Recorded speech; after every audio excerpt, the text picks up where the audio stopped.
Got it? Perfect. Anyway, this is Mark Baker with Francis, and we are looking at standard 3 of the TASC protocol, learning environments. Candidate works with others to create environments that supports individuals in collaborative learning and that encourage positive social interactions, active engagement, and learning and self-motivation. So first you started with I would call it the throwing game. Yeah. And what'd you like about it? And was there anything you would change if you had to do it a second time? I like the children kind of had an option on how to get the most points based off ball choice or beanbag or whatever. So you can kind of see them thinking what it is they want to do when they're running up there. And then that type of competition and math, I think, also is a motivator. Yeah, they seem very pleased at the different point options. So just for clarification, they were in pairs, right? Yeah. And if one pair says, I'm going to go to the farthest target, they could, right? Mm-hmm. So, and then each participant only got, did they have to use all 4 items? They got to use whatever they wanted. So one team could use the big ball 4 times? They could use, the smallest ball each time. Did any teams go with 4 beanbags farthest target? I think a few of the girl groups actually realized beanbags are worth the most and stuck to that for a while. Because you could potentially go to the closer one with the beanbags and get more points than if you were to throw a further one of like a football. Yeah, and I always try to provide feedback and look for a little bit of slight changes and stuff. But for me, that activity was absolutely awesome, especially for the standard that they had individual choices to make. They had to work with partners for collaborative learning. And from what I watched, the game's fast enough that you really did you assign partners or did they pick partners? I let them pick. Did that all work out well for you? Yeah, I found like for this one especially, because they finally got to choose the partners and it's just a partner game, they tend to choose a friend and someone that's kind of around their same skill level, which I think pleased them more so that they could feel like they could maximize the most points for them. Yep. Did you have an odd number? Anybody? I did, and then we worked that out. Did you have a group of 3? Yeah, one group.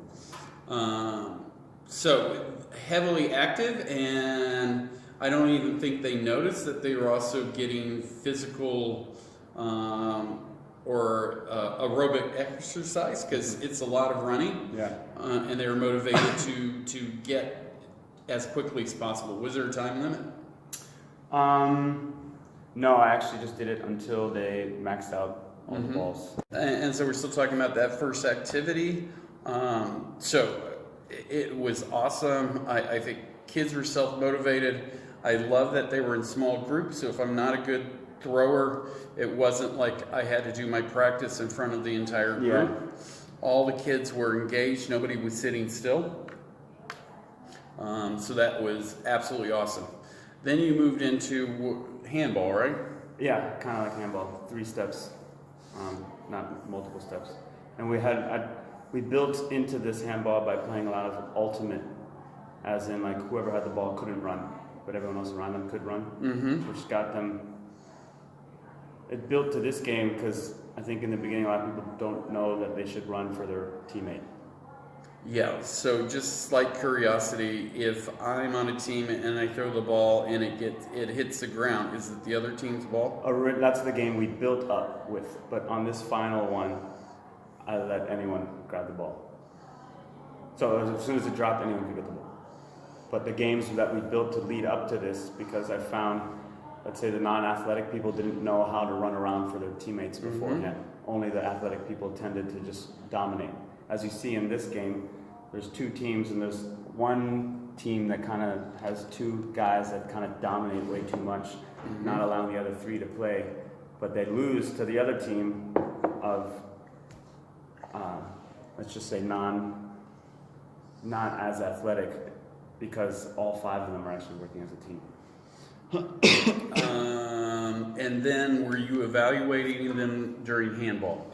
Yeah, I'm evaluating mostly their effort, and at this point I kind of can assess already who uses the right form, but this is more of under pressure and hitting a moving target. Okay. And they obviously enjoyed the game. Is there anything you would do differently if you got a chance to repeat the lesson? At some point I'd like them to be able to try and pick their own teams that are kind of fair, but I don't know if that's always possible. And give them a little bit more discussion time, either before or after, and in the discussion time maybe even allow them to make new teams in a way that isn't just a dominant team. Yeah. So you want the kids involved, right? And probably what you have there, 7-on-7. This is 5-on-5. That's all we had in there? Did you have a team sitting down? I had a third team sitting down, yeah. Okay. So having a team sit down, you only got the 15 minutes, and so you have to work them through. Can you think of any way to get more people involved in the game, so the 2 or 3 kids I think you were talking about don't dominate, and that they're always moving and are in is it aerobic? Anaerobic. What's the one where you run and you get your heart beat up? Cardio? Yeah. Anaerobic? Anaerobic, is that good or bad? I think they're both good. Okay. Aerobic, which means I think moving. So if they're sitting down in PE class, that's the problem, right? You mean the other team of 5? In any PE lesson, do you want all the kids participating in aerobic exercise? I would like them all, yeah. Okay, so my example is if you play American. Is it coming? If you're playing American baseball, good game for little kids, bad game. Just too much sitting around. Yeah, so if you're the team that's batting, you got 9 people just sitting there. And even if you're on the defense side, you could be playing right field or left field and do absolutely nothing for the whole time. So the handball game is great. So any way you can increase their problem solving? They could talk amongst themselves a little bit, but I could also see in this game the one team, the 2 men or guys are dominating a little bit too much. So I could kind of put a cap on the amount of times they could pass to each other, which would allow them to, in a way, force them to increase their teammates' playing. Yeah, so why I would still want to unpack it because of time or whatever, here's a couple observations. I think when you have these opportunities, I would think about doing a half-court split, right? So you cut the field in half, or we have the other little soccer pitch that they're in teams of 3 or 4. And you can mix it up. Sometimes they could be heterogeneous, meaning they can have a strong, a medium, and a weak player, or they could be homogeneous, like these 3, you take your bottom 8 kids and put them in 2 different teams, and that way they can't just wait for the star athlete to take over the game. Yeah. The second one was you and Jennifer, who was the assistant PE teacher. What did you keep saying to them? Some basic rules, like you only have 5 seconds. Keep moving. Yep. So have them, if you get the chance, always try to figure out some problem-solving activity. So you could sit them down and say, I keep shouting that you got to throw the ball in 5 seconds. And you kept guys saying it because obviously they maybe knew it, but they weren't following it. So if you get them to problem solve and help them, one activity is if a kid catches the ball, then the defensive team goes 1001, 1002, 1003, 1004, 1005. So that takes it off your plate. What was the other one? And then for defense, if there's a simple rule, because you want good defense, but you don't want elbows and stuff in people's places, is A possibility is if the thrower has the ball and they can reach out and touch you, you have to go sit down until there is a score, like a hockey, whatever that is, penalty box. And so those kind of things I think will help them, because then you got to talk about defensive structure. Yeah. Okay. And I think after every score or every second score, talk about, have them all sit down, and even if it was a scoring team, talk about what did you guys do that was good to help you score. Yeah. Because then you're eventually, I think, trying to get to some of those harder concepts to grasp, right? That you need to space the field. You need to make throws that are manageable, but if they're too short of throws, then you're going nowhere. Okay? So they truly enjoyed it, and I still, just to wrap up, I think there was a lot of stuff that was supportive for individuals.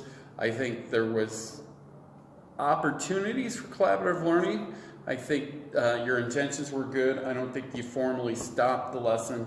Once again, that's an issue in 45 minutes. You can't sit down for 3 5-minute conversations in 45 minutes, because it ruins the flow of the game, and so you just got to pick and choose where it was. The kids are absolutely positive to each other. I think everyone felt safe as they did the activities, and I think it was just loaded with active engagement and learning. A small possibilities. These are possibilities. So when you started with the questioning right at the beginning of the video, right? So you were doing the, what does that mean? Just because when I want to remember which one's video 1, 2, 3, 4. Yeah, okay, cool. Who did most of the talking at the beginning? Me? Yeah. So, and then you're just kind of, which is hard for teachers, they kind of do like the review, but they do the review to get it as quickly as possible. So when you're talking about active engagement, it was like, okay, what's the proper form for throwing? Okay? You should, once again, I should try to pull answers. How could you get all the kids to respond on that?